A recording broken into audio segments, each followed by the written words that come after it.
across the world to Equatorial Africa, where the great rivers unfold a pattern of the past and afford the only link between the scattered tribes of the interior.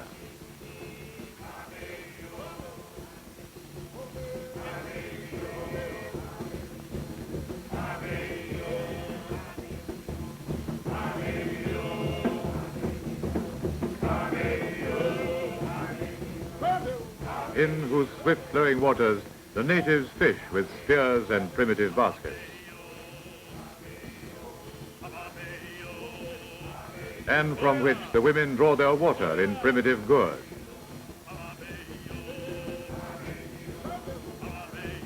Back in the village, day begins with the summoning of councillors comprising the village elders and warriors.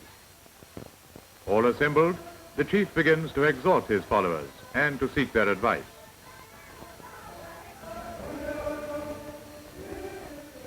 Each of the elders, obviously, has a mind of his own.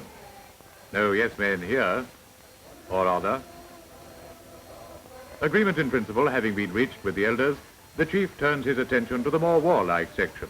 They, too, know what they want, and satisfied with himself that his particular brand of democracy is no hollow mockery, the chief retires. The surrounding jungle provides the natives with much of their food.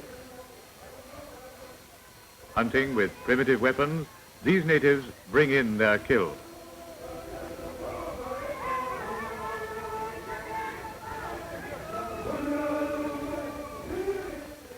And a walk round the village provides not only an admiring crowd of happy children, but also a mid-morning chat with our fisherman, who seems to have been just as successful.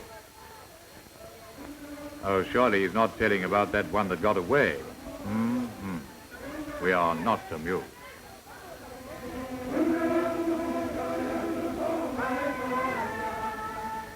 At last, the cookhouse is reached, and today's dinner is placed at the tender mercy of the women.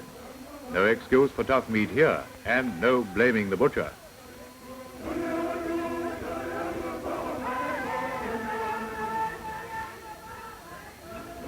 You're sweet? Well, what's better than a coconut? Just find the nearest tree and up you go. Who said Darwin hadn't a theory? The only thing you must have at this game is a head for heights. Or a steel helmet, if you're down below.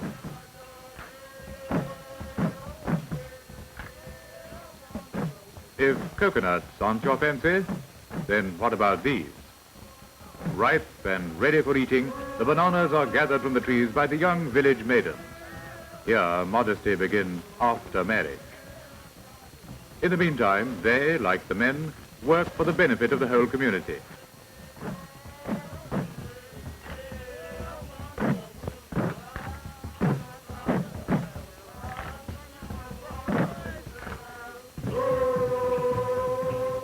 No expensive training needed by these girls to improve their carriage, even if it does mean hard work and much tramping with bare feet upon ground baked hard by a pitiless sun.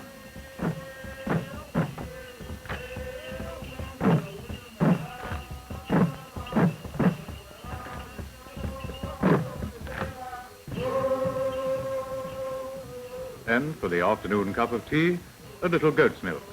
As usual, a woman's work is never done. And what better work is there than preparing dinner? Unless, of course, it's a gossip with a neighbor. Tired and relaxed, the young maiden's eyes wander across the village, thinking no doubt of the house which she and her husband will build when she marries. Here in the jungle, polygamy is the rule rather than the exception, and until recently, divorce was unknown. But every wife has her own house. Good idea, too. And to live in it, she must help to build. No housing shortage here, and no prefabs. Here, the materials are found on the doorstep.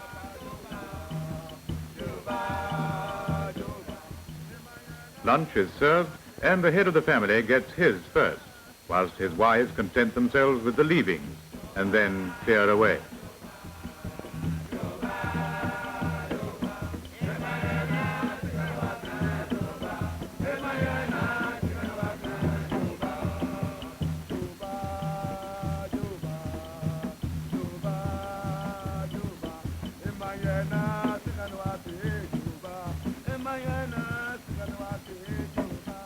Afterwards, for him, a digestive pipe and a quiet siesta to sleep the whole thing off.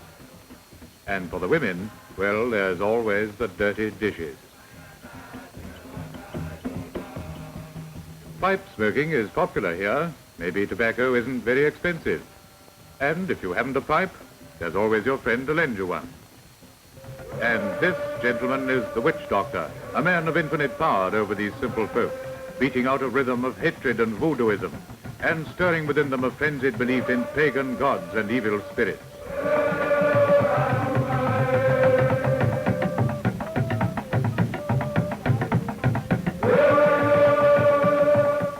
In direct contrast to the weird dance of the witch doctor is the dance of the village maidens, in which beauty and rhythm are the keynotes. A strange pagan rhythm, which today has spread across the world.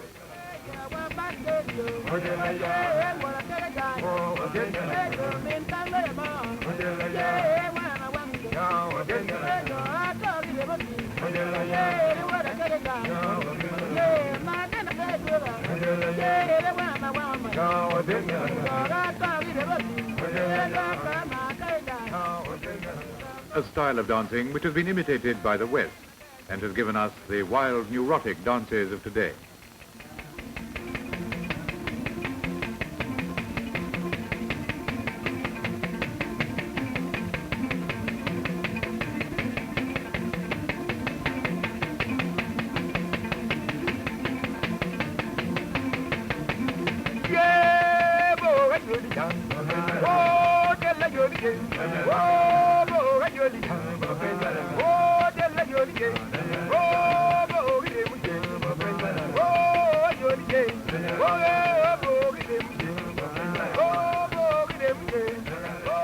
These people, living a life centuries behind the Western world, crude, fierce, inartistic, are nevertheless not without a certain dignity and a way of life in which they are justly proud.